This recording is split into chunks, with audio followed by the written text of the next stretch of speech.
हा सर्व सन्माननीय ग्रामपंचायत सदस्य, सरपंच, माननीय पवार साहेब आणि माननीय नितेश राणे साहेबांचं या आजच्या चर्चेमध्ये मी स्वागत करतो।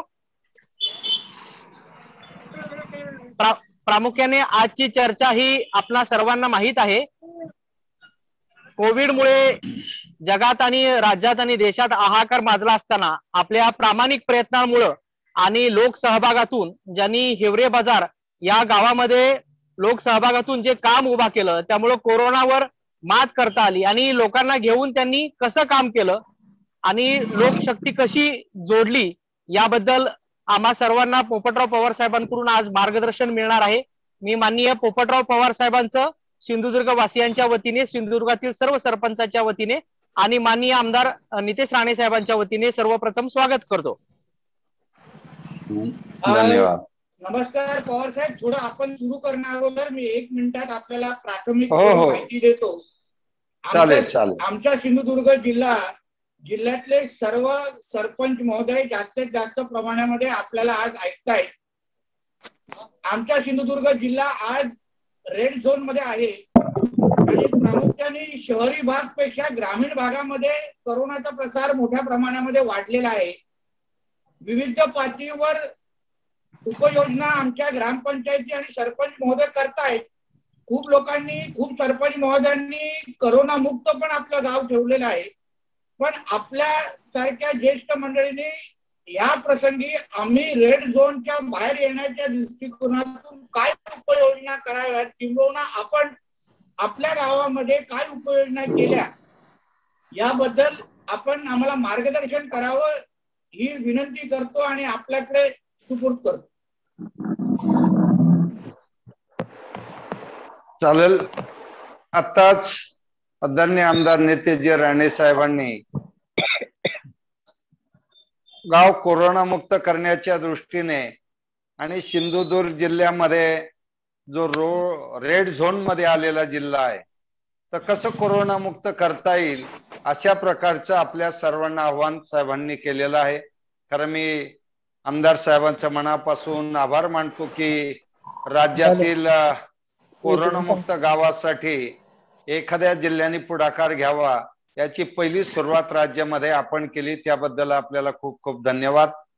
हीच अपेक्षा राज्यकर्त्यांकडून असते।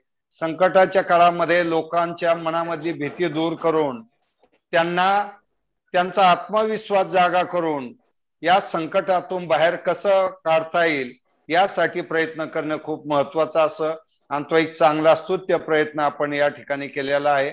त्याबद्दल आपलं खूप मनापासून मी आभारही मानतो। खरं म्हणजे आताच आमदार साहेबांनी सांगितल्याप्रमाणे अनेक गावं सिंधुदुर्ग मध्ये सुद्धा कोरोना मुक्त झालेली आहेत, तशी महाराष्ट्रामध्ये सुद्धा आहे। काही गोष्टी मांडण्याची संधी आम्हाला मिळाली, कारण गेल्या वर्षी पण ज्यावेळी पहिली लाट कोरोनाची आली त्यावेळी आपण पाहिलं की शहरामध्ये मोठ्या प्रमाणात प्रादुर्भाव होता। त्यावेळेस पहिल्यांदा कोरोनाचा प्रादुर्भाव हा ग्रामीण स्तरावर आलेला आहे आणि ग्रामीण स्तरावर रोज एकत्र येणं, बसणं, शेतीतली कामं करणं, दूध व्यवसाय, बाजारामध्ये जाणं, बँकेमध्ये जाणं किंवा विकास सेवा संस्थेत जाणं, ग्रामपंचायतीत जाणं, एक संस्थांचं एक नेटवर्क गावामध्ये असतं आणि लोकांचं एकमेकाची जे संबंध असतात त्यामुळे उठणं आणि बसणं, गावामध्ये पाराव बसणं, मंदिरात भजन कीर्तन करणं या गोष्टी चालू असतात।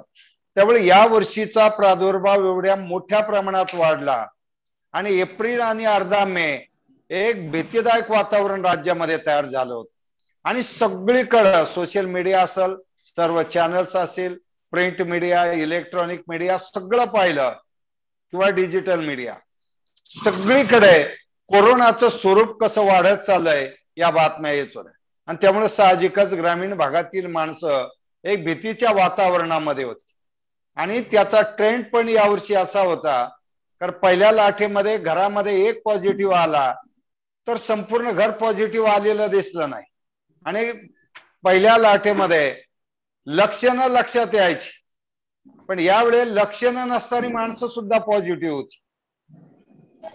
घरात एक पॉझिटिव्ह आला की संपूर्ण कुटुंबाचे कुटुंब पॉझिटिव्ह होत होते आणि यामुळं ग्राम स्तरावरील जी आपली यंत्रणा आहे, मग गावातील प्राथमिक आरोग्य केंद्र असेल किंवा आरोग्य उपकेंद्र असेल, या यंत्रणेतलं मनुष्यबळ, पुन्हा 1 ग्रामसेवक 2 गावं 4 गावं, 1 कामगार तलाठ्याला 2 गावं 3 गावं 4 गावं, ही परिस्थिती पाहत. आणि मग शासकीय यंत्रणेवर आपल्याला शेवटच्या टप्प्यात पहिले एवढ्या मर्यादा आल्या, यंत्रणा कमी आहे, त्यात पुन्हा पॉझिटिव्ह आले की मग त्या ठिकाणी गैरहजेरी, या सगळ्या पार्श्वभूमीवर एप्रिल महिना आणि मे महिना असा होता की सगळीकडे एकच चर्चा की ऑक्सिजन बेड मिळेल का, व्हेंटिलेटर मिळेल का, किंवा रेमडेसिवीर इंजेक्शन मिळेल का. प्रत्येक जण, गावच्या सरपंचापासून सदस्यापासून तर आमदार महोदय असतील, खासदार महोदय असतील, मंत्री महोदय असतील, सगळ्यांकडे हेच फोन असायचे कार्यकर्त्यांचे की आमचा पाहुणा आहे, आमचा कार्यकर्ता आहे, पॉझिटिव्ह आलेला आहे, आता ऑक्सिजन घ्यायला त्रास होत आहे, मग बेड कुठे मिळेल. आणि मग एक लक्षात आलं की ज्यावेळेस स्वरूप याचं वाढत वाढत गेलं खूप, त्यावेळी आपली व्यवस्था सुद्धा कोलमडून पडली. मग बेड मर्यादित होते. खाजगी हॉस्पिटल, सरकारी हॉस्पिटल यावर असलेले व्हेंटिलेटरचे बेडची संख्या, ऑक्सिजनसाठी असलेले बेडची संख्या, आणि सर्वात महत्वाचं का रेमडेसिवीर इंजेक्शन. म्हणजे 1 आणि 2 स्कोर आला तरी ती माणसाला म्हणायची आपल्याला इंजेक्शन पाहिजे. म्हणजे रेमडेसिवीर इंजेक्शन एवढं सहज 1 इंजेक्शन घेतलं की संपलं, अशी परिस्थिती निर्माण झालेली होती. म्हणजे या भीतीदायक वातावरणात आम्ही सुद्धा ज्यावेळेस गावात पहिल्या लाटेमध्ये काम केलं, त्यावेळेस आमच्याकडे काही पेशंट आले आणि एक निधन सुद्धा झालं होतं. आणि मग त्यातून लक्षात आलं की आपल्याला या कोरोनाच्या पार्श्वभूमीवर सतर्क राहिलं पाहिजे. म्हणून दुसऱ्या लाटेची पूर्वतयारी आम्ही सुरुवातीपासूनच सावध होतो. मग शाळेच्या मुलांचं, प्राथमिक शाळेचं शिक्षण, त्यासाठी आम्ही शिक्षक पालक संघाचा खूप चांगला उपयोग करून घेतला. सगळ्या शाळा आमच्या जवळ फेब्रुवारी पर्यंत सुंदर आणि व्यवस्थित आमच्या शाळा चालू होत्या. लिमिटेड मुलं बोलवायचो, शिक्षक यायचे, मुलांना अंतरावर ठेवायचो, पुन्हा त्यांना काही अभ्यासक्रम द्यायचो आणि यातून या सगळ्या समस्या सोडवता येत होत्या. तेच आम्ही दूध संस्थेमध्ये केला. दूध संस्थेमध्ये सुद्धा आम्ही अंतर ठराविक ठेवायचं, मास्क कंपल्सरी, मास्क नसल त्याला डेअरीवर दूध संकलन त्याचं केलं जात नव्हतं, त्याला रेशन दुकानावर धान्य मिळत नव्हतं, त्याला किराणा दुकानामध्ये किराणा मिळत नव्हता. आणि सगळी व्यवस्था आम्ही सुरुवातीपासूनच केली. त्यामुळे मार्च मध्ये ज्यावेळेस पहिला पेशंट आमच्याकडे आला 20 मार्चला, तो शहरामध्ये एका कंपनीत काम करणारा मजूर होता, कामगार होता. आणि मग तो पॉझिटिव्ह आला, त्याचा फोन आला की मी पॉझिटिव्ह आलो पण आम्ही शेतात राहतो, जवळ कुठलंही घर नाही. मग तो घरी क्वारंटाईन राहिला, पण त्याचा परिणाम त्याचे वडील पॉझिटिव्ह झाले. मग लक्षात आलं की या वेळेचा संसर्ग वेगाने वाढतो. पुन्हा एक घटना अशी घडली की नगर शहर 16 किलोमीटर अंतरावर आहे हिवरे बाजार पासून, आणि मग एक दूधवाला नगरला म्हशीचं दूध टाकायला जायचं, तो पॉझिटिव्ह आला आणि 2-3 दिवसात त्या घरातील 6-7 माणसं पॉझिटिव्ह आले. अक्षरशः त्याचं दूध सुद्धा डेअरीवर टाकायला माणूस राहिला नव्हता. आणि मग लक्षात आलं की याचं स्वरूप अतिशय गंभीर आहे आणि याचं स्वरूप आपल्याला वेळेत कंट्रोल करणं गरजेचं आहे. मग 2 एप्रिलला आम्ही पहिली बैठक घेतली आणि त्या बैठकीमध्ये गावाची मुख्य कोरोना कमिटी सुरुवातीला शासकीय नियमानुसार आम्ही केलेलीच होती, पण त्याची बैठक नव्हती, चर्चा नव्हती. शासनाचे आदेश म्हणून ग्रामसेवक तलाठी भाऊसाहेब आले, त्यांनी सांगितलं सरपंच, अध्यक्ष, उपसरपंच, सदस्य आणि या प्रकारची कमिटी, आरोग्य सेवक ही कमिटी राहील. आणि कमिट्या करून गेल्या, पण कमिटीची गरज आम्हाला 2 एप्रिलला जाणवली. म्हणून मुख्य कमिटीची आम्ही बैठक घेतली की गावात आता प्रादुर्भाव वाढतोय, आपल्याला वेळेत जागा होणं गरजेचं आहे. कारण एक पूर्ण कुटुंब पॉझिटिव्ह आला आणि मग फोन यायला लागले की सरपंच थोडा ऑक्सिजन घेताना त्रास होतोय. आणि मग एकाला ऍडमिट केलं, दुसरा 5 एप्रिलला आमच्याकडे 4 लोक व्हेंटिलेटर पर्यंत गेली होती, 2-3 लोक ऑक्सिजन बेड पर्यंत गेली होती. मग मात्र आम्ही गडबडलो की परिस्थिती गंभीर आहे, लोकांनी झाकून ठेवलं, वेळेत सांगितलं नाही, दक्षता घेतली नाही. आमची मुख्य कोरोना समितीची आम्ही बैठक घेतली आणि ग्राम स्तरावरचं व्यवस्थापन आमच्याकडे रेडीच होत. तर ठरवलं आम्ही की याला पूर्ण कंट्रोल करायचं. आणि मग आपण रेमडेसिवीर देताना मग मी कलेक्टर साहेबांना फोन केला, RDC ना फोन केला. मर्यादा लक्षात आल्या की एका हॉस्पिटलची मागणी 50 इंजेक्शनची आणि मिळाले 5. मग 5 द्यायचे कोणाला? मग लक्षात आलं की आपले किती संबंध असतील सरकारी यंत्रणेशी, पण त्यांनाही मर्यादा आहेत. जसं आपण लगेच म्हणू काय नाही आमदार साहेब आम्हाला इंजेक्शन पाहिजे, बेड पाहिजे, पण संख्या वाढतच चालली. तर बेडला मर्यादा आहे, इंजेक्शनला मर्यादा आहे. म्हणून आम्ही तातडीने विचार केला की आपला गावातला पेशंट ऑक्सिजन पर्यंत, व्हेंटिलेटर पर्यंत जाऊच द्यायचा नाही, याच्यावर शिटी त्याला करू द्यायची नाही. त्याला रेमडेसिवीर इंजेक्शन, कारण त्याचे धोके लक्षात आले. आणि आम्ही आमच्या कमिटीचं पहिलं काम ज्यावेळेस केलं तर 5 पथकं आम्ही तयार केली. आणि 5 पथकामध्ये पहिलं कुटुंब सर्वेक्षण पथक, त्यामध्ये प्राथमिक शाळेचे शिक्षक, आमचं यशवंत माध्यमिक विद्यालय शिक्षक, आरोग्य उपकेंद्रामध्ये 3 लोक, त्या डॉक्टरांची ड्युटी PHC ला लागलेली, 2च, एक आशा वर्कर आणि एक आरोग्य सेविका. मग ते दोघांना घेतलं आणि आमची टीम जोडून दिली. पुन्हा डेअरीची टीम घेतली, विविध कार्यकारी सेवा संस्थेत सचिव घेतला, ग्राम रोजगार सेवक घेतला आणि ही टीम तयार करून गावात एक आव्हान केलं तरुण मुलांना. तर काही मुलं सामील झाली आणि या मुलांच्या माध्यमातून त्यांना मग हँड ग्लोव्ह दिले, मास्क दिला, सॅनिटायझर दिलं, काही प्रसंगी आम्ही त्यांना फेस शिल्ड पण दिलं आणि काही ठिकाणी PPE किटचा वापर केला. कारण त्यावेळेचं स्वरूप एप्रिलमध्ये खूप वेगाने वाढत होतं. आणि मग आम्ही हे सुरक्षित पहिल्यांदा आमचं पथक केलं आणि त्या पथकाला सुद्धा या 5 पथकात पहिलं कुटुंब सर्वेक्षण पथक, दुसरं आम्ही वाहन चालक पथक केलं, तिसरं आम्ही विलगीकरण कक्ष पथक केलं, चौथं डॉक्टर हेल्पलाईन पथक केलं, 5वं लसीकरण पथक केलं. हे 5 पथकाला जोडून शिक्षक पालक संघाचं सुद्धा, विद्यार्थी, शिक्षक आणि पालक यांना सुद्धा आम्ही जॉईन केलं. आणि याचा फायदा एवढा सुंदर झाला तर पहिल्याच सर्वेक्षण पथकाने ताप, सर्दी, खोकला, ऑक्सिजन पातळी, लक्षणं काय आहेत आमच्या लक्षात आलं. पुन्हा पूर्वग्रह दूषित काही आजार आहेत का कुटुंबात ते लक्षात आलं. आणि मग यांना आता लक्षात आलं आमच्या पथकाला किती लोक आहेत. मग आम्ही गावामध्ये जवळजवळ 149 लोकांची अँटीजेन टेस्ट केली आणि टेस्ट करताना 20 लोक आम्हाला पॉझिटिव्ह मिळाले, पण 27 लोक अशी होती लक्षणं आहेत पण टेस्ट त्यांची निगेटिव्ह होती. मग आम्ही त्यांना RT-PCR करण्यासाठी शहरामध्ये पाठवलं. त्यासाठी मग वाहनांचं पथक कामी आलं. आव्हान केलं गावात का जो कोविड पेशंटला घेऊन जाणारा हॉस्पिटल पर्यंत पुढे येईल तो कोरोना योद्धा म्हणून गणला जाईल. आणि मग अशी 4 मुलं पुढे आली, त्यांना आम्ही सुरक्षितता दिली. त्यांच्या ड्रायव्हर आणि मध्ये पेशंटच्या मध्ये शीट बसवलं, त्यांना PPE kit, hand glove, mask, sanitiser, पहिलं त्याला सुरक्षित केलं. पुन्हा त्याला सूचना दिली का ज्यावेळी तो पेशंट घेऊन सोडून घरी जाईल त्यावेळी तो घरी सुद्धा क्वारंटाईन राहील, घरामध्ये जायचं नाही, आंघोळ बाहेर, कपडे बाहेर, जेवण वेगळं. मग ज्यावेळी तो ड्युटी करून येईल गावातली त्यावेळी 1 दिवस तो कुटुंबामधून क्वारंटाईन राहील, बाजूला राहील. त्यावेळी तो सुरक्षित झाला आणि तो सुरक्षित झाल्यामुळं आम्हाला पेशंट सहज हॉस्पिटल पर्यंत घेऊन जाणं शक्य झालं. आणि विलगीकरण कक्ष केला आम्ही. मग विलगीकरण कक्ष करताना 60 बेडचं आमच्या प्रशिक्षण केंद्रावर व्यवस्था केली. मग तिथे स्वच्छता, पाणी, वीज याची नियमित देखभाल करणारी टीम ठेवली. शिवाय दुसरी आमची आरोग्याची टीम जी ऑक्सिजन लेवल, टेम्परेचर फाईल सकाळ आणि संध्याकाळ ही व्यवस्था त्या ठिकाणी केली. आणि त्याचा परिणाम असा झाला की सगळं ट्रेसिंग परफेक्ट झालं. आणि ट्रेसिंग परफेक्ट झाल्यावर महत्वाची गरज पडली की कुठल्या पेशंटचे लक्षणं काय आहेत, त्याला कुठे पोहोचवण्याची गरज आहे. मग आमचं डॉक्टर हेल्पलाईन पथक कामी आलं.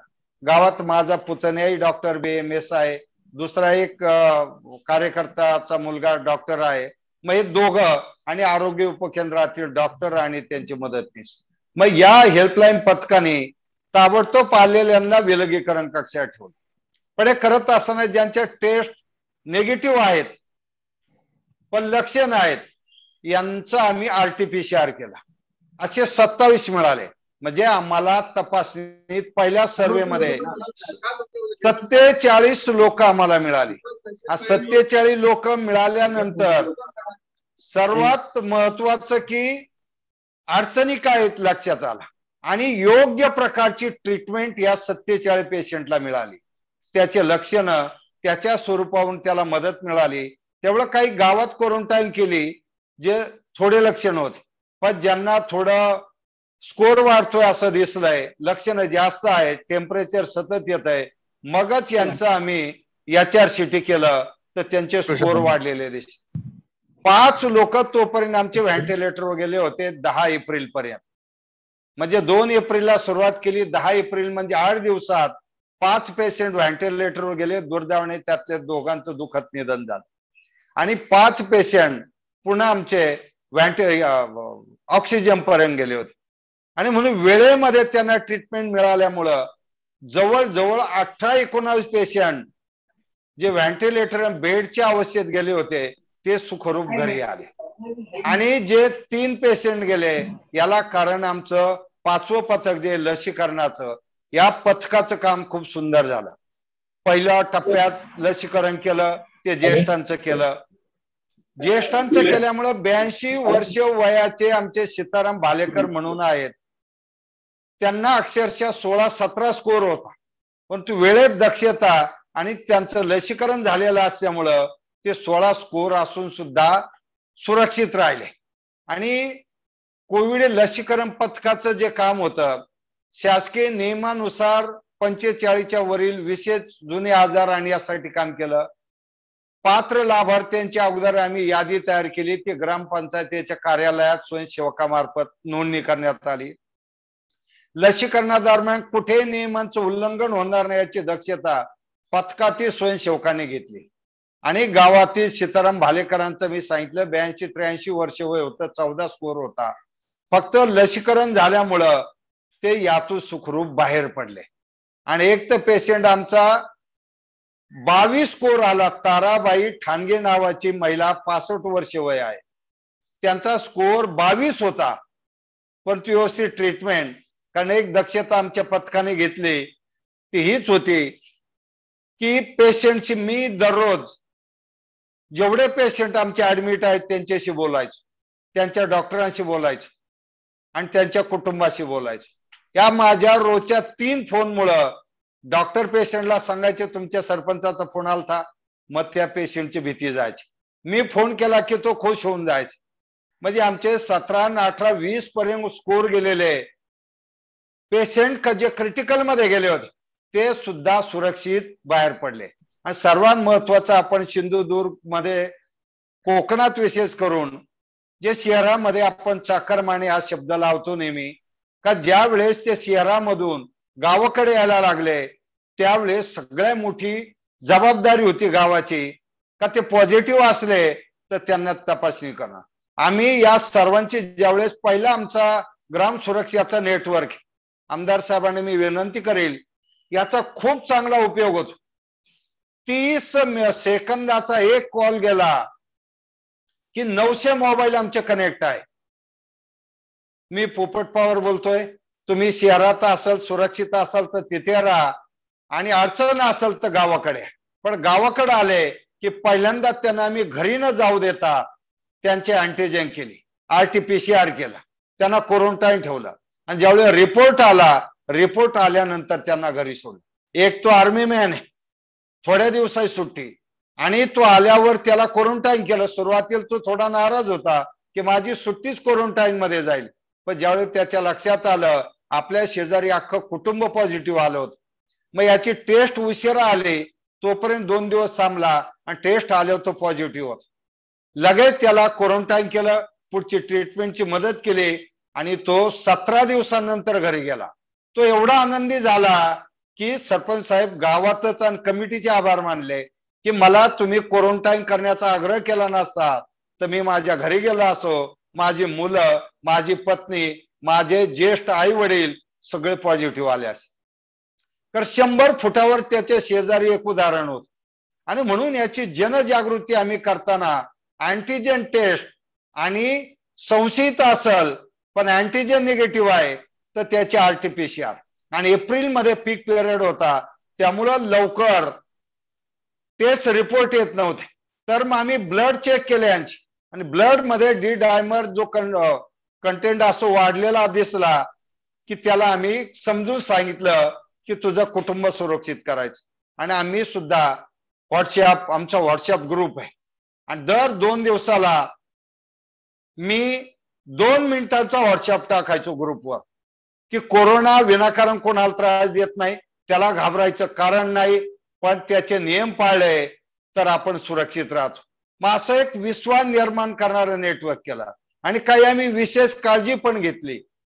काही कुटुंबामध्ये कुटुंब संक्रमणात आले, बांगर कुटुंब होत की जे घरातले सगळेजण पॉझिटिव्ह आले.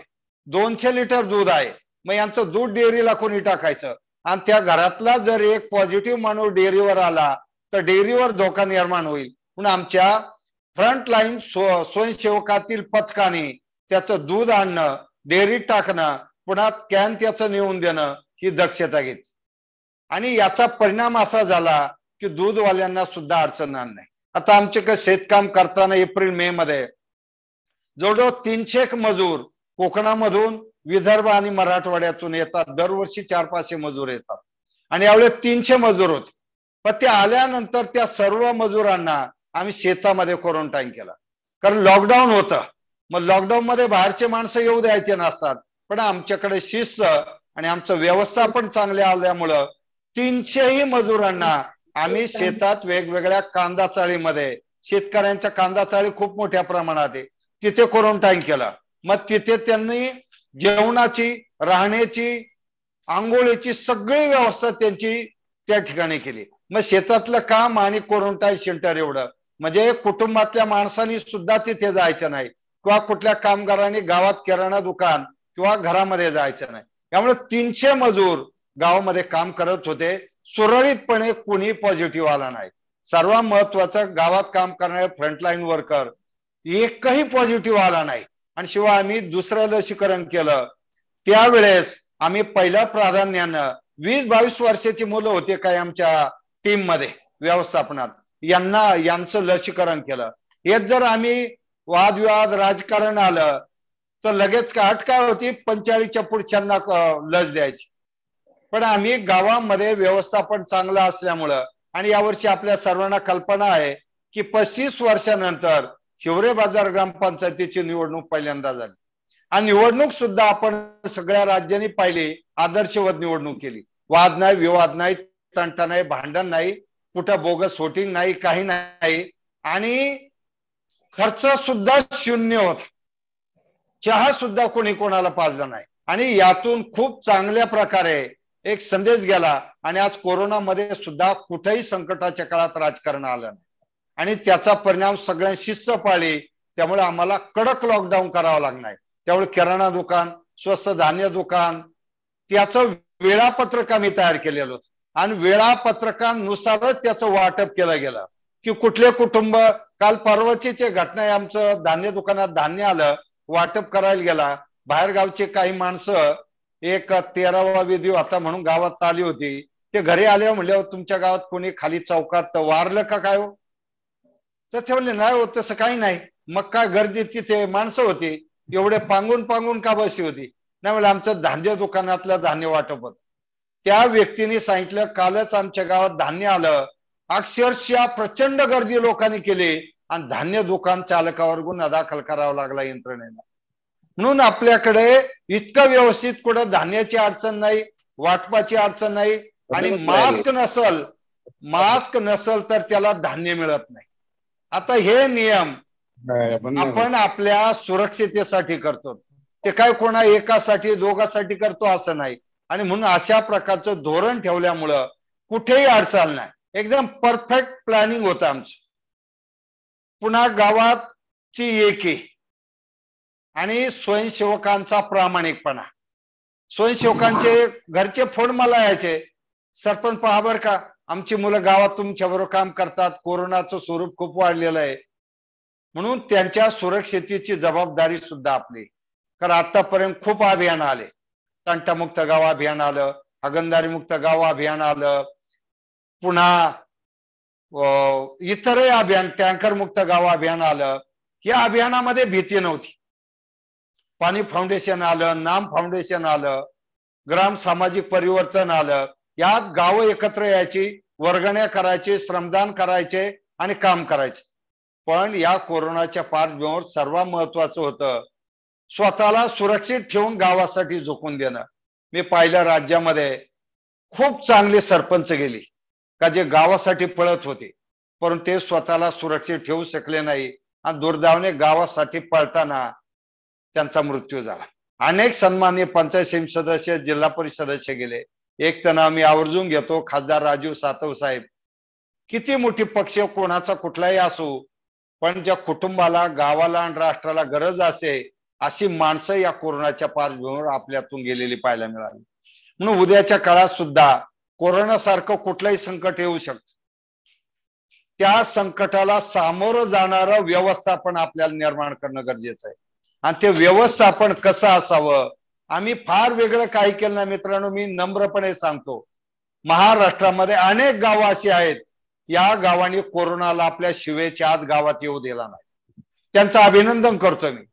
काही गावं असे कोरोना आला पण कोरोना येऊनही त्याचं व्यवस्थापन चांगलं केलं, गाव कोरोना मुक्त केलं, पण ते कुठे मांडू शकले नाही. आम्हाला ती संधी मिळाली. आमचं नेटवर्क व्यवस्थापन होतं आणि गेल्या 30 वर्षाच्या सवयी लोकांना आहेत. 92 साली शौचालय बांधायला सुरुवात आम्ही केली. एका मुसीब कुटुंबाला मस्जिद आम्ही 93 साली बांधली. आणि म्हणून सर्वात महत्वाचं हे आहे की हे काम करत असताना निवडणुका येत राहणार आहेत, जात राहणार आहेत, पण गेलेली माणसं परत येणार नाही, लक्षात घ्या. म्हणून आम्ही तेच आव्हान गावात लोकांना केलं. कोरोना हे मोठं संकट आहे आणि कोरोना एकदा शिरकाव केला तो कोणालाही सोडणार नाही. याच पक्षाची माणसं घेतील किंवा त्याच पक्षाचे कार्यकर्ते घेतील किंवा यांच्याच भावकीत येईल किंवा यांच्याच बांधापाशी येईल, असं काही यात घडणार नाही. यामध्ये शिरकाव झाला की कोणी असो, दुर्लक्ष केलं की अडचण. म्हणून सर्वात महत्वाचं गावाची पंचायत. ठीक आहे, पंचायतीमध्ये अनेक ठिकाणी राजकारण गटतट असतात, लोकशाही आहे, लोकशाहीमध्ये अनेक पक्ष आणि पार्टी असतात, त्याप्रमाणे आपल्याला काम करावं लागतं. आपण आपल्या पार्टीचं, समजा आता आमदार साहेबांनी आजची एक कार्यशाळा बोलावली, या कार्यशाळेमध्ये भाजप प्रणित सगळे सरपंच आणि कार्यकर्ते असतात, तर आपण आपले जे आपल्या गटाचे जे सदस्य आहेत, कुटुंब आहेत, हे कुटुंब कोरोना मुक्त करण्याची स्पर्धा आपण लावली पाहिजे. आणि तसंच पुढे राष्ट्रवादी असेल, शिवसेना असेल, काँग्रेस असेल, यांनी पण आपल्या गटाचे जे कुटुंब आहेत यांना सुरक्षित करण्याची स्पर्धा लावली पाहिजे. याला हेल्दी स्पर्धा म्हणतात. संकटाच्या काळात राजकीय स्पर्धेपेक्षा गाव सुरक्षित करणारी सकारात्मक स्पर्धा आपण निर्माण केली पाहिजे.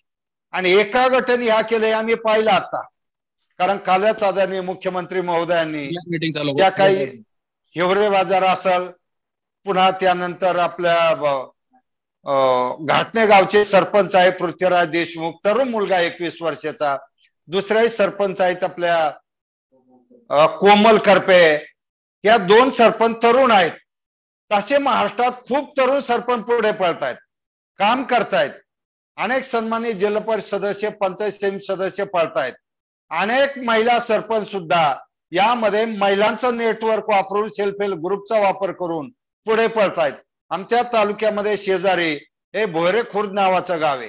गावातील तरुण मंडळींनी पुढाकार घेतला, सरपंचांनी मदत केली आणि जे पॉझिटिव्ह आलेत यांच्या हॉस्पिटलची सुविधा, त्यांचं जेवणाची व्यवस्था या मुलांच्या नेटवर्कने केली आणि ते गाव सुद्धा कोरोना मुक्त झालं. एक मोठा 10,000 लोकसंख्येचं गाव आहे, रोहित छत्तीशी नावाचं, अहमदनगर तालुक्यामध्ये. गावामध्ये 10 ते 15 लोकांचा मृत्यू झाला आणि 1000च्या वर पॉझिटिव्ह, आणि अख्खं गाव भयभीत झालेलं आहे. आणि त्याचा परिणाम तिथल्या एका ग्रामसेवकाने पुढाकार घेतला. गावातले स्थानिक डॉक्टर एकत्र आले आणि यांनी एकत्र येऊन गावात ठरवलं की आता आपण ही भीती दूर केली पाहिजे. मग हिवरे बाजार मध्ये होतं आणि गावात होतं, आपण का घाबरून बसतोय घरात? मग हिवरे बाजार मध्ये भीती नव्हती त्यांना. मग त्यांनी 15 दिवसात गाव कोरोना मुक्त केलं. कारण आमच्याकडे 57 पेशंट आले होते, मूळ 47 होते आणि काही झाकून ठेवलेले होते का जे प्रकट झाले नाही, असे 57 होते. फक्त 15 दिवसात आम्ही. आणि 30 एप्रिलला आम्हाला ज्यावेळी काही पत्रकार मित्रांनी फोन केले की पोपटराव तुमच्या गावात काय परिस्थिती येते हो, म्हटलं आमच्या गावातही पेशंट आले पण आम्ही 15 मेला कोरोना मुक्त होणार आहोत. पहिल्यांदा पॉझिटिव्ह बातमीची सुरुवात झाली. मग ते म्हणले खरं काय, कसं केलं तुम्ही? मग त्यांचे रिपोर्ट आले, त्यांनी सगळी माहिती दिली आणि एक सकारात्मक बातमी आम्ही टाकली.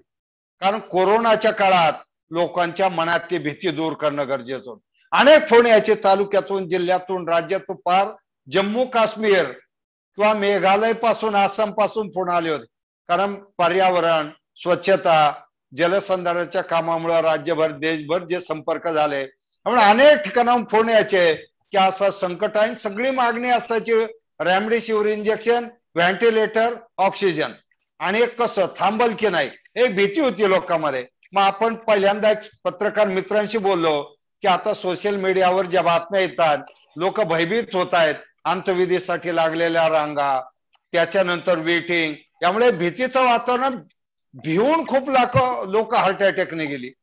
म्हणून भीती लोकांच्या मनातली दूर करणं हे आपले सर्वांचं पहिलं कर्तव्य असलं पाहिजे. आणि म्हणून आम्ही प्रेसला सकारात्मक बातम्या दिल्या आणि त्या बातम्या ज्यावेळी आल्या, आमचे जिल्हा परिषदे शिवसाहेब आले, कलेक्टर साहेब आले, तुम्ही काय केलं? म्हणजे साहेब आपली यंत्रणा पळते पण आपण गावाकडे लक्ष दिलं नाही तर भयानक असं परिस्थिती निर्माण होईल. थोडं सकारात्मक प्रयत्न करू.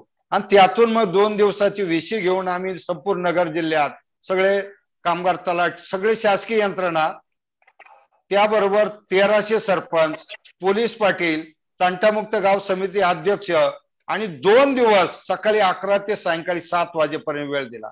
आणि तहसीलदारांनी, नगर तहसीलदार आहे, पारनेर तहसीलदार आहे, यांचे संवाद केला. आणि यातून दुसऱ्या दिवसापासून मग पॉझिटिव्ह बातम्या गावगाव यायला लागले. आम्ही कोरोना मुक्त केलं, आम्ही प्रयत्न करतो आणि यातून एक आनंदाची लहर निर्माण झाली. अरे होऊ शकतं. आणि लोकांच्या मनामधली भीती जाऊन एक आत्मविश्वास निर्माण झाला.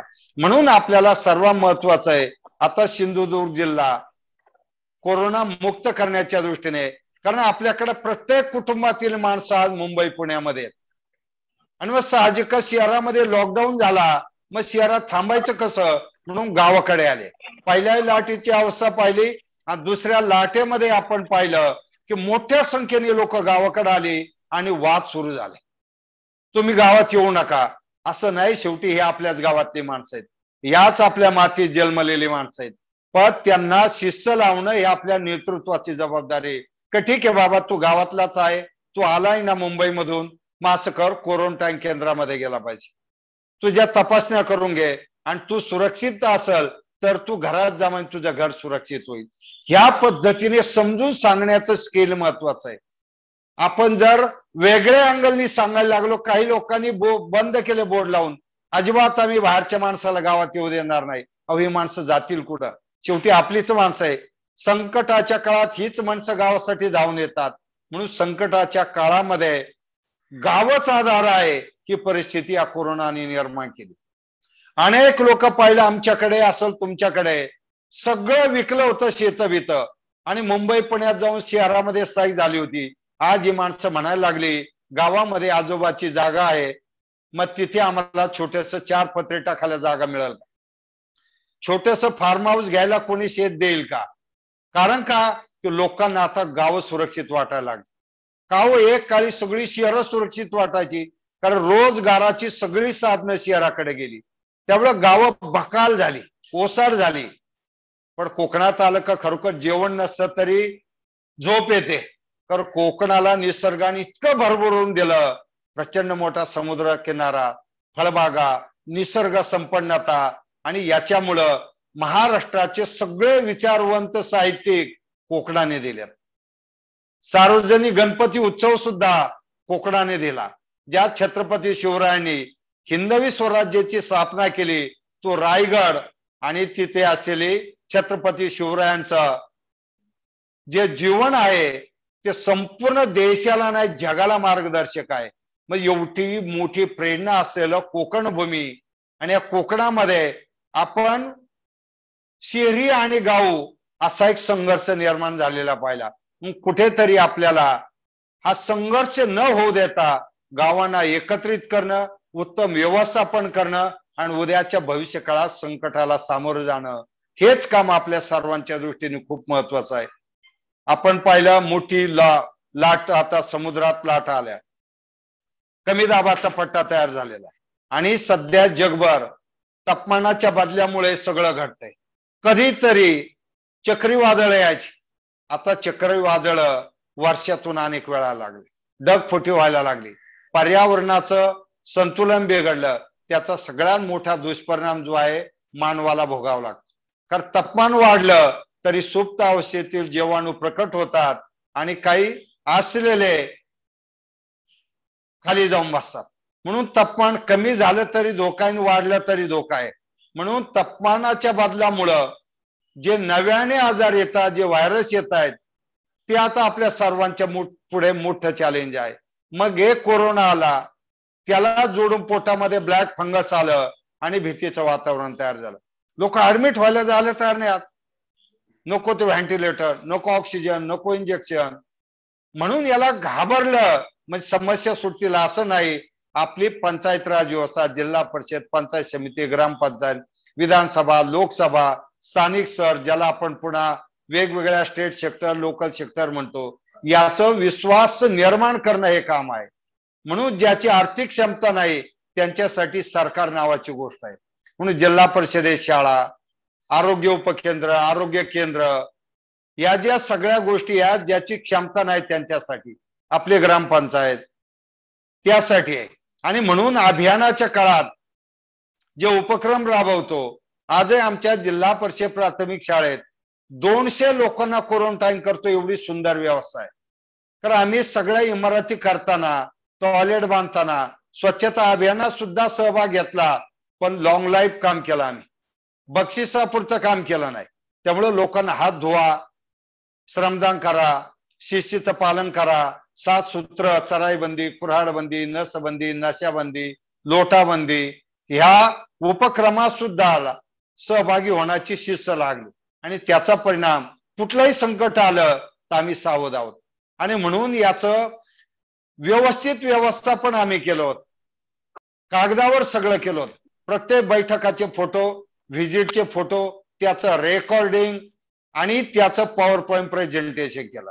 आणि यात सुद्धा आम्ही शेवटचं, मला वाटतं आता 1 तासाची वेळ, किती वेळ बोलायचं मला कल्पना नाही, तर आम्ही 50 गुणाचा पेपर तयार केला होता.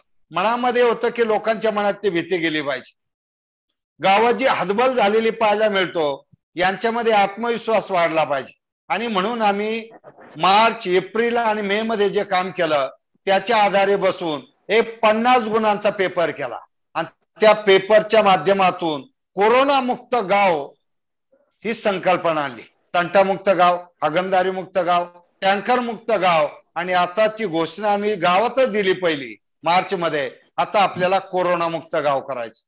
आणि या 50 गुणाचा पेपर जरी पालकमंत्री हसन मुश्रीफ साहेबांकडे दिला, त्यांना समजावून सांगितलं, म्हणले मोठी यंत्रणा आपली जिल्हा परिषदेची आहे साहेब, सगळं जर कामाला लागलंय तर अख्खी गावाचे गावं पुढे येऊन हा कोरोना हद्दपार होऊ शकतो.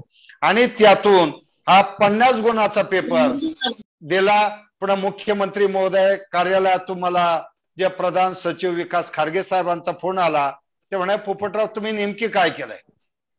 कारण आदरणीय प्रधानमंत्री नरेंद्र मोदी साहेबांनी ज्यावेळेस काही राज्यांचा आढावा घेतला, त्या नगर जिल्ह्याचा आढावा घेतला होता. त्या नगर जिल्हाधिकाऱ्यांनी हिवरे बाजारनी कसं कोरोना मुक्त केलं याचा उपयोग आम्ही आता जिल्ह्यासाठी करून घेऊन रेड झोन मधून जिल्ह्याला बाहेर काढण्याचा प्रयत्न करू हे सांगितले. आदरणीय प्रधानमंत्र्यांनी सुद्धा त्यांचं कौतुक केलं, मुख्यमंत्री महोदयांनी फोन करून कौतुक केलं. आणि हिवरे बाजारच्या उपक्रमाला आपण राज्यासाठी कसं देता येईल याचं मुख्यमंत्री कार्यालयातून विचारणा झाल्यावर आम्ही 50 गुणांचा पेपर हा पाठवला आणि त्यावर मुख्यमंत्री महोदयांनी कॉमेंट्स केले. आणि पालकमंत्री महोदयांनी 4 दिवसापूर्वी स्पर्धा जाहीर केली. मित्रांनो, सत्ता कुठल्या पक्षाची आहे, शेवटी सत्तेत येणं जाणं हे लोकशाहीमध्ये घडत असं. म्हणून लक्षात घ्या की वंदनीय राष्ट्रसंत तुकडोजी महाराज ग्रामगीतेत हेच सांगतात, पुढारी जसे वागती गावोगावी तसे लोक वागती घरोघरी, म्हणून आहे जबाबदारी पुढाऱ्यांवर. म्हणून आमदार नितेश राणे साहेबांनी आज वेळ दिला, म्हणजे परवाच फोन केला आणि साहेबांनी सांगितलं, पोपटरावजी आमचा जिल्हा रेड झोन मध्ये आहे आणि आमच्या जिल्ह्याला सुद्धा कोरोना मुक्त करायचे, आमच्या कार्यकर्त्यामध्ये क्षमता आहे, फक्त तुम्ही कशा प्रकारे काही गोष्टी केलेल्या आहेत थोडस आपण सांगितलं तर खूप बरं वाटेल. मला वाटतं याचीच गरज. राजकीय नेतृत्वाने संकटाच्या काळात याच पद्धतीने काम केलं पाहिजे असं माझ्यासारख्या कार्यकर्त्याला आवर्जून वाटतं. आणि स्वर्गीय विनोबाजींनी सुद्धा आपल्या चिंतनामध्ये हाच विषय मांडला होता का तुमचा पक्ष कुठला आहे, तुमचा राष्ट्र कुठला आहे, तुमची जात कुठली आहे, यापेक्षाही तुमच्या मनामध्ये राष्ट्र आणि समाजाविषयी अंतर्भावना काय आहे आणि ती अंतर्मनाची प्रेरणा सर्वांसाठी प्रेरणादायी ठरत असते.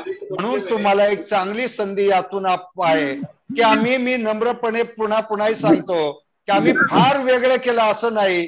राज्यातले अनेक सरपंच, अनेक पदाधिकारी, अनेक आमदार महोदय असतील, खासदार महोदय असतील, प्रयत्नशील आहेत, करतायत, पण हिवरे बाजारकडे एका वेगळ्या अँगलने पाहतात. माझ्यासारख्या एका सरपंचाला भारत सरकारने पहिला सरपंच पद्मश्री घेणारा बहुमान दिला, हे खूप महत्वाचं आहे. आणि आदरणीय प्रधानमंत्र्यांनी सुद्धा त्यांच्या मन की बात मध्ये हिवरे बाजारचा आवर्जून उल्लेख केला. आमच्या पाणी व्यवस्थापनाच्या बाबतीत सुद्धा आवर्जून उल्लेख केलेला. म्हणून राज्यकर्त्यांचं धोरण जे असलं पाहिजे. सर एक मिनिट. हो हो, म्हणून लक्षात ठेवा की आता आपण एक चांगलं व्यवस्थापन करा आणि केव्हाही फोन करा, माझा मोबाईल 24 तास चालू असतो. या कोरोनाच्या काळात आमचं अख्खं घर कोरोनामय होत. रात्री 2 वाजू, 2:30 वाजू, 3 वाजू, केव्हाही फोन आला. आणि एक उदाहरण मी मित्रांनो आपल्याला यासाठी देईल. आमच्या शेजारच्या गावात एक भगिनी तरुण आहे आणि त्या गरोदर होते, पॉझिटिव्ह आलेल्या. कुटुंबीय 2-3 तास शहरामध्ये फिरलं, कुठल्याही हॉस्पिटलमध्ये त्यांना कोणी ऍडमिट करून घेतलंय. मग त्यांच्या भावाचा फोन माझ्या मुलाला आला आणि त्यांनी सांगितलं, तुम्ही सरपंच साहेबांना सांगितलं तर काही होईल का मदत. आणि त्यांनी फोन केल्याबरोबर मी फोन करून सिव्हिल सर्जनला सांगितलं की अशी अशी केस आहे आणि आपल्याला ताबडतोब त्यांना बेड द्यावं लागतंय. अवघ्या 28 मिनिटात ते गावातून शहरात गेले आणि आज ती माता भगिनी गरोदर झाली, बाळ आणि ते दोघंही सुरक्षित आहे. आपल्या एका फोनमुळं जर कोणाचं प्राण वाचणार असेल तर मित्रांनो, या संकटाच्या काळात आपल्याला तेच करणं खूप गरजेचं आहे. म्हणून तुमच्यासाठी तुमचे आमदार महोदय 24 तास उपलब्ध असतात.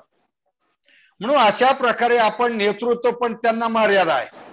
मग मंत्री असतील ते धोरण ठरवतील, आमदार धोरण ठरवतील, खासदार धोरण ठरवतील, पण गाव पातळीवर जबाबदारी कोणाची हे लक्षात ठेवा.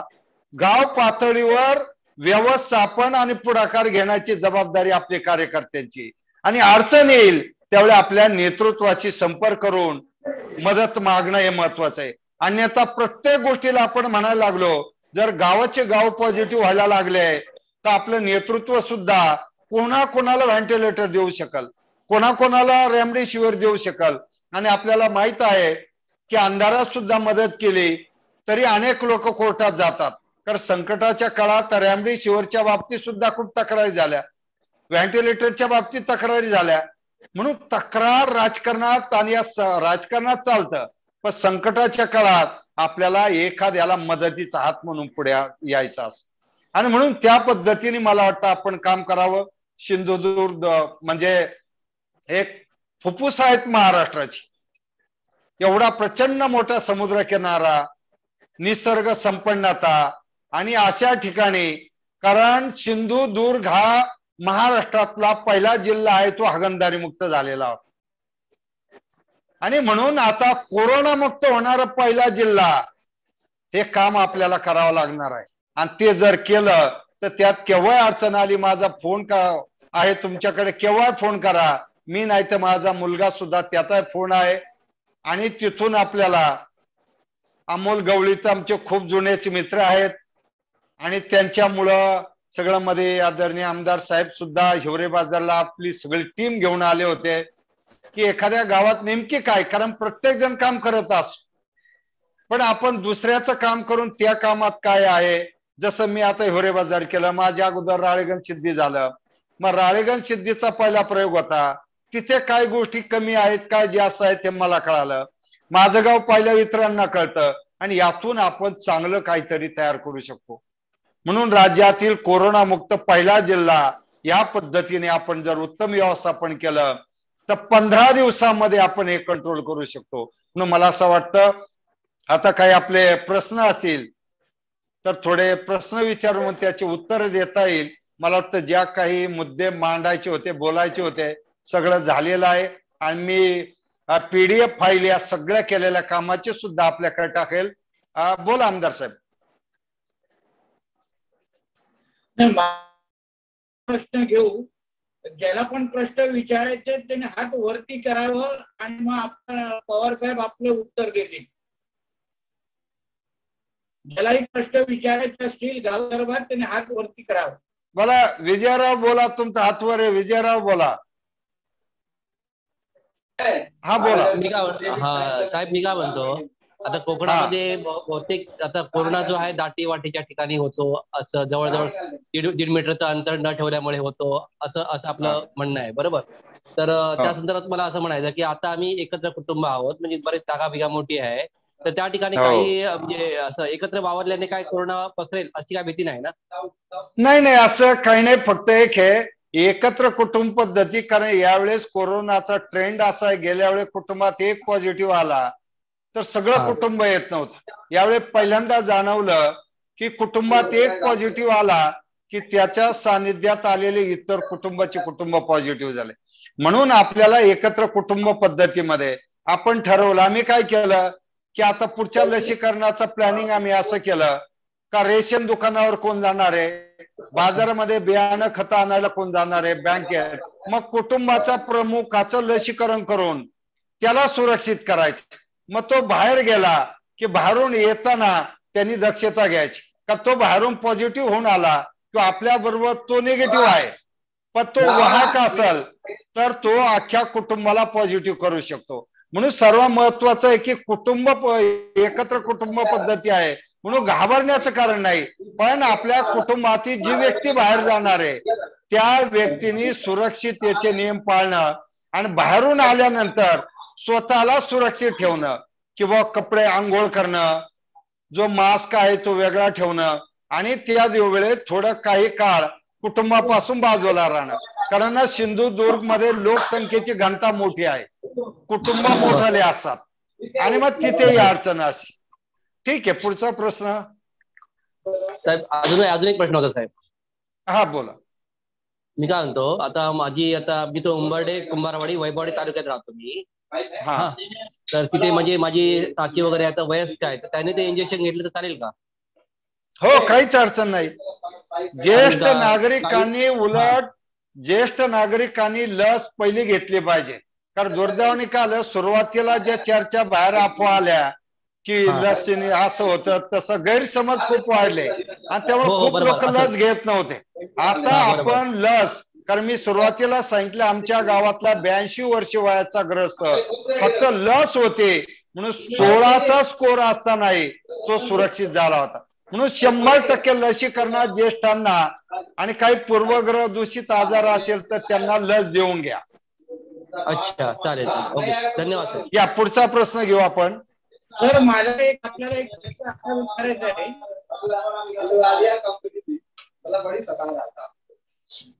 सर, माझा अनुभव जो आलाय सगळ्या सरपंच महोदयांची होत असताना आपले CCC सेंटर राज्य सरकारने उघडायला सांगितलेलं प्रत्येक गावामध्ये, पण नातेवाईकांचं म्हणजे नातेवाईकांनी खाणं जेवण घेऊन येणं CCC सेंटरला किंवा नातेवाईकांनी येऊन CCC सेंटर मध्ये आपल्या कोरोना रुग्णाबरोबर राहणं, झोपणं, हे सगळे प्रकार सिंधुदुर्ग मध्ये मोठ्या प्रमाणामध्ये चालू आहे, मला अनुभव आहे.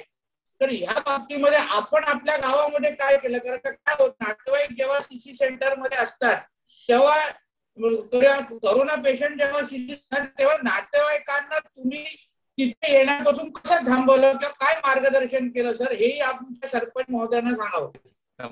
हेच कोरोना ग्रामीण भागात, कोरोना ग्रामीण भागामध्ये वाढण्याचं मोठं कारण जे आपले क्वारंटाईन सेंटर आहेत, त्या सेंटर मध्ये कुटुंबातली एखादी व्यक्ती जर तिथे असेल तर जेवण घेऊन जाणार आणि दक्षता पाळणं, आम्ही ते कंट्रोल केलं. आम्ही क्वारंटाईन केलेल्या केंद्रावर आमचं पथक ठेवलं होतं. आमची 4 मुलं तिथे असायची आणि जो डबा घेऊन येईल त्याला सुरक्षित अंतर डायरेक्ट त्यांच्या पेशंट पाशी कधी आम्ही जाऊ दिलं नाही, किंवा त्या पेशंट पाशी झोपण्याची व्यवस्था आम्ही वेगळी केली होती.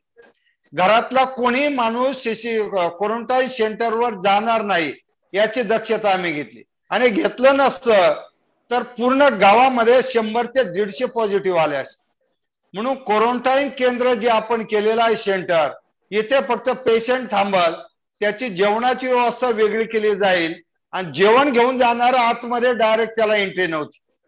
आणि मी स्वतः सुद्धा सकाळ संध्याकाळ त्या ठिकाणी गावात असल्यामुळे दक्षता घ्यायचो की तिथं काही कोणी येणार नाही, आतमध्ये डायरेक्ट जाणार नाही, ही दक्षता आम्ही घ्यायचो. कारण जर आपण तिथे झोपण्याची व्यवस्था करायला लागलो तर घरची माणसं पॉझिटिव्ह होतील. म्हणजे एक पॉझिटिव्ह आलेला त्याची दक्षता घेणारे घरचा दुसरा पॉझिटिव्ह आला तर पुन्हा तो घरात जाणार आणि तो पॉझिटिव्ह आला का कुटुंब पॉझिटिव्ह होणार.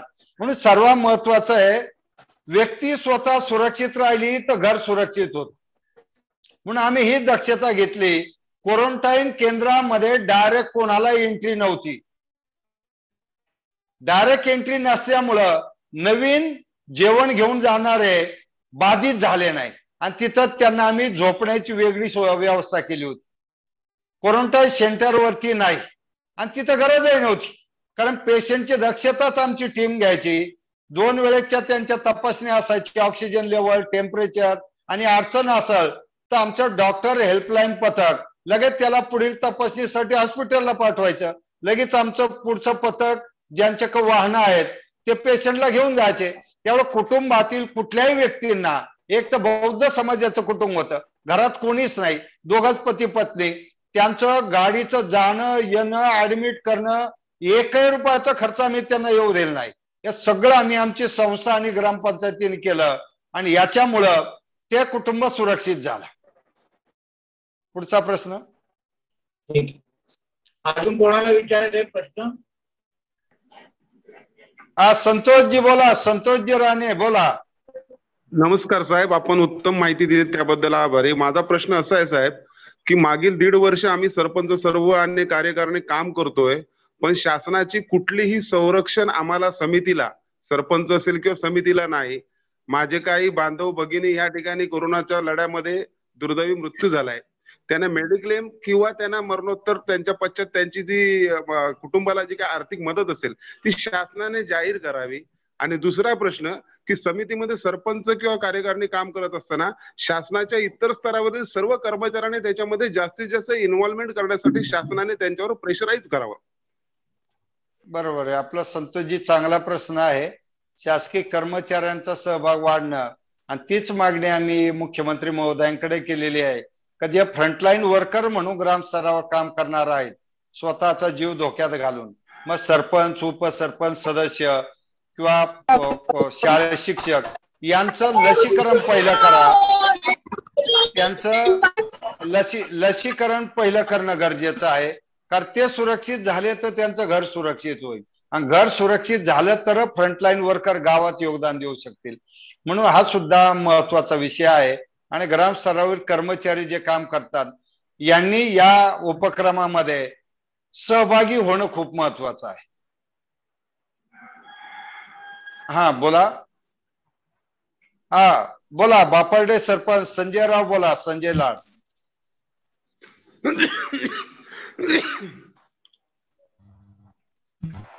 साहेब मी बोलू का? हो बोला ना.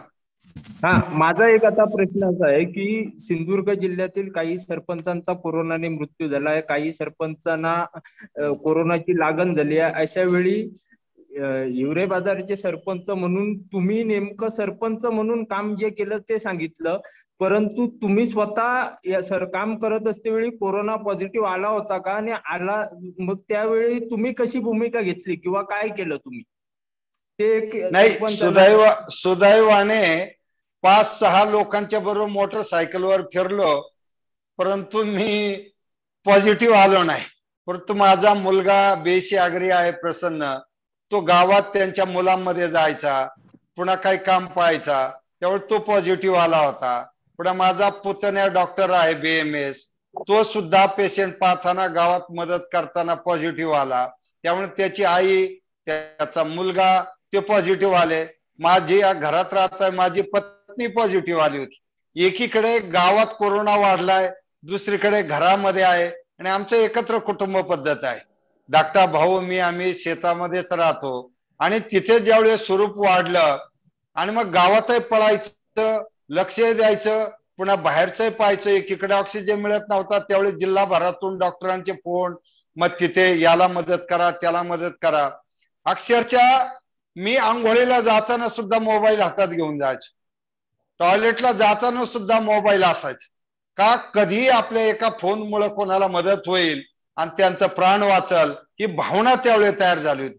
म्हणून गावामध्ये फिरताना कुटुंबामध्ये अक्षरशः मी आणि माझा धाकट्या भावाला आम्ही गॅस वेगळा ठेवला आणि त्याला सांगितलं, बाबा आमच्या तर कुटुंबात सगळे आले आणि मी एकत्र राहून सुद्धा 1.5 महिना मी वेगळा आंघोळ करायचो, माझा मुलगा वेगळी आंघोळ करायचो, कारण घरात जात नसायचो आम्ही. आणि त्याच वेळी माझी मुलगी डिलिव्हरीसाठी आलेली होती, माझी धाकट्या भावाची मुलगी ती डिलिव्हरीसाठी आलेली होती. घरात डिलिव्हरीसाठी 2 आमच्याकडे आहेत केसेस, आणि घरामध्ये पॉझिटिव्ह आले. त्यावेळेची परिस्थिती एवढी दयनीय झालेली होती, अक्षरशः आम्ही घाबरलेलो होतो. आणि समोर घटना इतक्या वेगाने घडत होत्या, तर तो एप्रिल महिना इतका पीक पिरियडवर गेलता. 10 दिवस RT-PCR चे रिपोर्ट येत नव्हते, इंजेक्शन मिळत नव्हते, ऑक्सिजन बेड मिळत नव्हते, आणि व्हेंटिलेटर मिळत नव्हते. त्याच वेळेस घरात ही परिस्थिती होती, पण अतिशय संयम आणि सामोरं गेलो आम्ही की ठीक आहे, परिस्थिती आहे, त्याच्या उपाययोजना. मग वेळेमध्ये तपासणी आणि वेळेमध्ये ट्रीटमेंट हा मुद्दा आम्ही लक्षात घेतला, आणि या सगळ्या प्रकल्पातून आमचं कुटुंबही बाहेर पडलं, आणि आमचं घरही बाहेर पडलं, आणि गावही बाहेर पडलं. आणि याच अनुभवातून जे मला स्फुरलं की बाबा आपण गावासाठी पडतो त्यावेळी आपल्यावरही संकट येतं. 1-2 तर प्रसंग असे आले होते, गावाच्या कार्यकर्त्यावर फिरताना दिवसभर त्याच्या मोटरसायकलवर फिरलो, 5 वाजता फोन आलो की मी पॉझिटिव्ह आलो. विकास सेवा संस्थेचं घेतलेलं लोन प्रकरण नवजुनं करायचं, आणि तिथं बसलो, शेजारी बसलेला कार्यकर्ता पॉझिटिव्ह आला दुसऱ्या दिवशी. म्हणजे 2-3 प्रसंगातून, कारण एक की मी लसही पहिल्या टप्प्यामध्ये घेतलेली होती. गावात काम कार्यकर्त्यांनी लसीकरण करून घेणं सुद्धा खूप महत्वाचं आहे, आणि स्वतः मास्क लावणं. आणि गावात गर्दी इतकी, एप्रिल महिन्यात सुद्धा बाहेरचे खूप लोक यायचे. शेवट आम्हाला काय लोक बोलावं लागलं, बाबा तुम्ही लांबून येता, बाहेरून येतात, आता कोरोनाची पार्श्वभूमी गावात येणं बरोबर वाटत नाही. पण रात्री अपरात्री अडचणी, कारण गावात लॉकडाऊन असूनही बंद नावाचा प्रकार नव्हता. किराणा दुकान चालू होते, धान्य दुकान चालू होतं, बँक चालू होती, ATM चालू होतं, शेतातली कामं चालू होती. कारण का की शिस्त होती, नियमाचं पालन होतं. म्हणजे सर्वात महत्वाचं आहे की कुटुंबात आलं म्हणून घाबरलं मग गाव सोडून देऊन आपल्याला चालणार नाही, कारण शेवटी आपण पत्करलंय गाव, आणि विश्वासाने आपल्याला गावाचं नेतृत्व आपल्याकडे दिलेलं आहे, आणि त्यासाठी आपण पुढाकार घेणं गरजेचं आहे. पण स्वतःला सुरक्षित करू म्हणून आमचा नाराज होता. सरकारने सांगितलं होतं माझं गाव, माझं कुटुंब, माझी जबाबदारी, आणि आम्ही नारा दिला होता कोरोनामुक्त गाव, मी सुरक्षित तर गाव सुरक्षित, हा नारा आम्ही हिवरे बाजार मध्ये मार्च मध्ये दिला होता. म्हणून आपल्याला मित्रांनो, नेतृत्व गावाचं करताना स्वतः सुरक्षित राहिलं तर आपण गावाला सुरक्षित करू शकतो. धन्यवाद. थँक्यू. एखादा महिला सरपंचाकडून एखादा प्रश्न आला तर खूप बरं वाटेल, कारण 50% आरक्षण आपल्याला सरकारने दिलं आहे. महिला सरपंचांनी एखादा प्रश्न विचारला तर खूप बरं होईल. सर हॅलो नमस्कार गुरु मॅडम. हा ताई बोला. हॅलो नमस्कार. हा बोला ताई बोला. सर्वप्रथम मी आमदार साहेबांचे आभार मानते की तुमच्याशी आमचा संवाद घडवून आणला त्याबद्दल. आणि माझे 2 प्रश्न आहेत, ऐकायला येते ना? हो बोला. माझे 2 प्रश्न आहेत. आम्हाला शासनाने आता ग्राम विलगीकरण राज्य कक्ष काढायचा आहे, त्याच्यात शासनाचं असं पत्र आहे की 30 बेडचं ग्राम विलगीकरण कक्ष काढलं तर त्याला 25% खर्च करायचा आहे. आणि त्यामध्ये असा मुद्दा आहे, सीओनी असं पत्र काढले की 10 बेडचं विलगीकरण कक्ष काढायचं. जर 10 बेडचं विलगीकरण कक्ष काढलं आणि एकतर ते काम 15 वित्त आयोगातनं नाही आणि 10 बेडचं जर विलगीकरण कक्ष काढलं तर त्याला आम्हाला खर्च करण्याची मान्यता मिळण्यासाठी सीओ पत्र देतील का, किंवा शासन स्तरावरून काय हे खर्च करण्यासाठी पत्र मिळणार आहे का? नक्की ताई. हो आपला प्रश्न खूप महत्वाचा आहे. तर कारण ऑडिटला तो मुद्दा येणार आहे.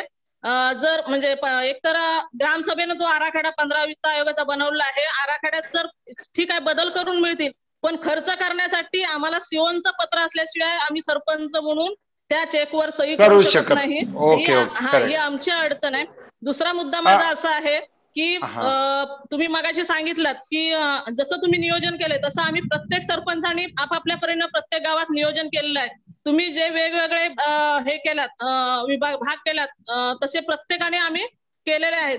पण तुम्ही म्हटलात की मगाशी 22 म्हणजे तुम्ही लसीकरण करून घेतलात, पण आपल्याला तर 45+ वाल्यांनाच लसीकरण करण्याचं मान्य.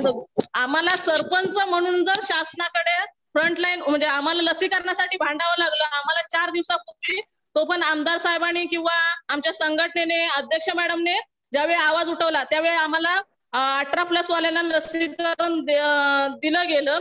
त्याशिवाय तुम्ही मगाशी म्हणलात की जी वेगवेगळे युवक वगैरे सगळ्यांना घेऊन किंवा तुम्ही काम केलंय, आम्ही पण तसं काम केलेलं आहे. पण प्रत्येक वेळी माझी एक तुम्हाला विनंती आहे की प्रत्येक वेळी शासन ज्यावेळी विचार करतो, आम्ही अध्यक्ष म्हणून आम्ही जबाबदारी तेवढी आम्ही गावाची घेतली म्हणून गावं सुरक्षित राहिलेत. अध्यक्ष किंवा ग्राम नियंत्रण समितीची कमिटी आहे त्यामध्ये, पण प्रत्येक वेळी शासनानं असं केलंय एक ग्रामसेवक किंवा तलाठी 4 गावं असतात, त्यामुळे ते त्या ठिकाणी प्रत्येक वेळी अवेलेबल राहू शकत नाही. त्यावेळी ग्राम नियंत्रण समिती किंवा तिथले सरपंच असतील ते त्यांनी जबाबदारीनं ते काम केलं असतं म्हणून गावं सुरक्षित राहण्यासाठी हे केलं असतं. मग शासन प्रत्येक वेळी परिपत्रक काढतं विमा कवचसाठी, त्यावेळी कर्मचाऱ्यांसाठीच तो परिपत्रक असतो. विमा कवचसाठी कुठच्याही म्हणजे आतापर्यंत आमचा फ्रंटलाईन वर्कर म्हणून शासनाने विचार केलेला नाही. आम्ही त्या दिवशी आमची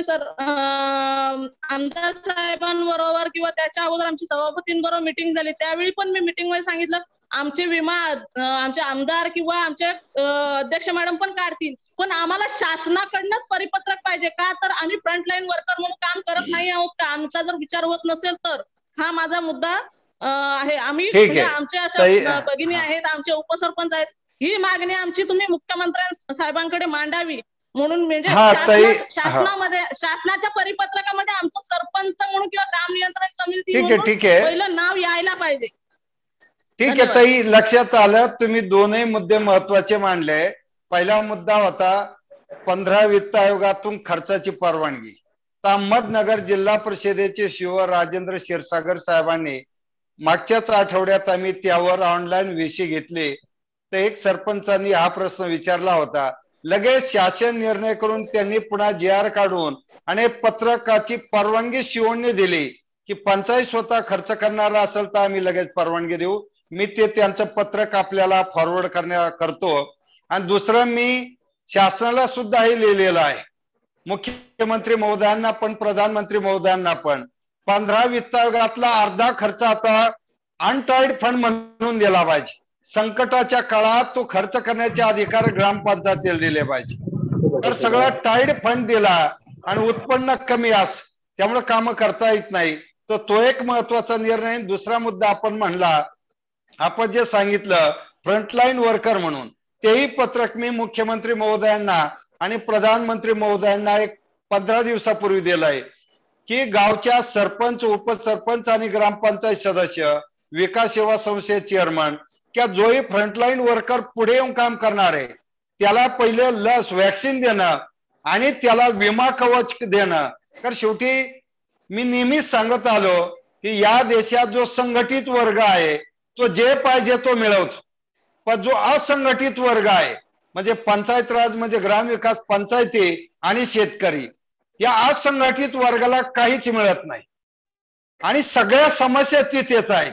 आज आपल्या लक्षात आलं की आपली शिक्षण व्यवस्था, आरोग्य व्यवस्था आणि कृषी व्यवस्था किती दुर्लक्षित आहे आता आपल्या लक्षात आलेलं आहे, किती मर्यादा आहे संकटाच्या काळात. आणि ग्रामीण भागात क्वारंटाईन करण्याच्या दृष्टीने बेड करणं किंवा ऑक्सिजन कॉन्सन्ट्रेटरची व्यवस्था उपकेंद्रात केंद्रात करणं, याला निधी नाही. म्हणून ज्या पंचायती सक्षम आहेत, मोठा निधी येतो, लोकसंख्या ज्या असं आहे, त्यांना तात्काळ खर्चाची परवानगी देण्यात यावी. मी लवकरच नरेंद्रसिंह तोमर साहेब जे आपल्या देशाचे ग्रामीण विकास मंत्री आहेत, आपले चांगले संबंध आहेत आणि आमदार साहेबांचाही आपण त्यात मदत घेऊ. आपण त्यांनाही पत्र देऊन डायरेक्ट केंद्राचा वित्त आयोग जे होतो त्यातून आदेश काढा आणि खर्चाची परवानगी पंचायतींना द्या.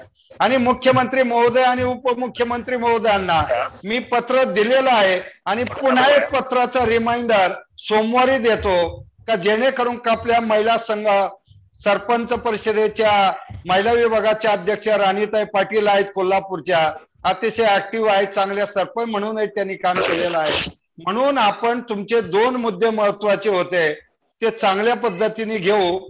आणि आणखी एक अपेक्षा होती ताईंकडून की महिलांचं नेटवर्क जे आहे गावातलं, त्या नेटवर्कचा सुद्धा उपयोग आपल्याला यात करता आला पाहिजे. मला वाटतं आता आपण थोडं थांबूया. आता मला पुढचा एक झूम आहे. एक प्रश्न हा बोला सर. आपण पवार सगळ्यांच्या वतीने मागतो, काही लोकांची बोट अजूनही वरती येत आहेत, त्यांना पवारचे दिनचा मी जेणेकरून आपले काही प्रश्न असतील तर थेट तुम्ही पवार साहेबांचं मार्गदर्शन सातत्याने महाराष्ट्रामध्ये आपल्यासारख्या सगळ्या लोकांना मिळत असतं. अशा पद्धतीचे लोक आपल्या राज्यामधून येणं हे आपल्यासाठी फार मोठा अभिमानाची गोष्ट आहे. पवारजींना आपण सिंधुदुर्ग जिल्ह्याच्या वतीने मी सर काही वर्ष अगोदर आपण स्वतः येऊन एक सरपंच मार्गदर्शन केलं होतं. आज जे आपण मार्गदर्शन केलं आहे मला विश्वास आहे सगळे सरपंच एकत्र येऊन आमचा सिंधुदुर्ग जिल्हा आज लवकरात लवकर कोरोनामुक्त करतील आणि कोरोनामुक्त झाल्यानंतर पहिलं आमंत्रण आम्ही आपल्याला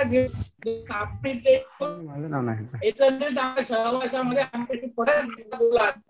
आपल्या सगळ्यांकडून मी आपले आभार मानतो. आपल्याला शुभेच्छा देतो. आम्ही थांबतो. धन्यवाद. नमस्कार. नमस्कार.